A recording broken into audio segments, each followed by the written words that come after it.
আমরা যখন জেলে গেলাম, আমাদের পক্ষে বলার কোনো লোক নাই, বললে যদি জঙ্গি ট্যাগ লেগে যায়। আমার ধন্যবাদ জানাতে হয় একজন সাংবাদিককে, বিদেশে থাকে, ইলিয়াস হোসেন নাম।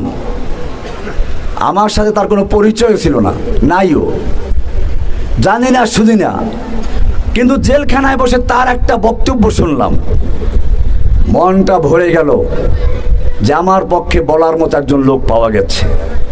অবশ্য তারপরে অনেকেই বলেছে। আল্লাহর নবী সাল্লাল্লাহু আলাইহি ওয়াসাল্লাম যখন লা ইলাহার ঘোষণা করলেন, সব নেতারা খেপে গেল, সব বন্ধুরা বিপক্ষে চলে গেল, একটা লোক পক্ষে দাঁড়াতে পারলো না।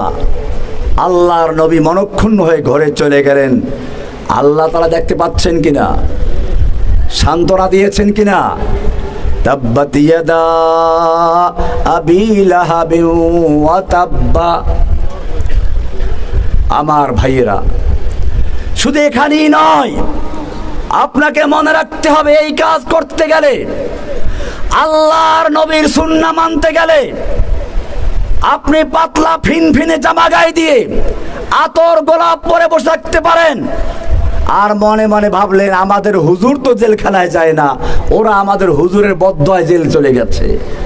ওই যে আছে না, ইল্লা তারাকা বাদু আলিহাতিনা, নবীদের যখন কোনো বিপদ আসতো তখন ওই কুফাররা বলতো কি, আমাদের কোনো ইলাহ, কোনো দেবতা, আমাদের কোনো দেব দেবী তার উপরে বদদোয়া দিয়েছে, তাই সে বিপদে পড়েছে।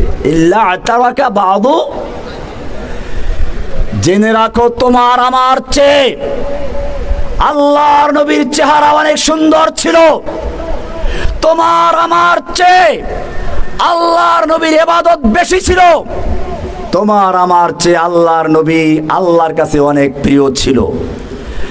আল্লাহর নবী রাস্তায় চলতে গেলে মেঘমালা এসে ছায়া দেয়, নবীর উপর দিয়ে কেউ চলতে গেলে ওহী নাযিল হয়ে যায়। লা তুকাদ্দিমু বাইনা ইয়াদাইল্লাহি ওয়া রাসূলি, খবরদার নবীর সামনে কেউ চলতে যেও না, নবীর চেয়ে জোরে কেউ কথা বলতে যেও না। নবীর চেয়ে আওয়াজ উঁচু হয়ে গেলে বলা হয়, ইয়া আইয়ুহাল্লাযীনা আমানু লা তারফাউ আসওয়াতাকুম ফাওকা সাওতিন নাবিয়্যি ওয়া লা তাজহারু লাহ, খবরদার নবীর আওয়াজের চেয়ে জোরে কথা বলবি না, সব আমল বরবাদ হয়ে যাবে। কি ভালোবাসা দেখেছেন?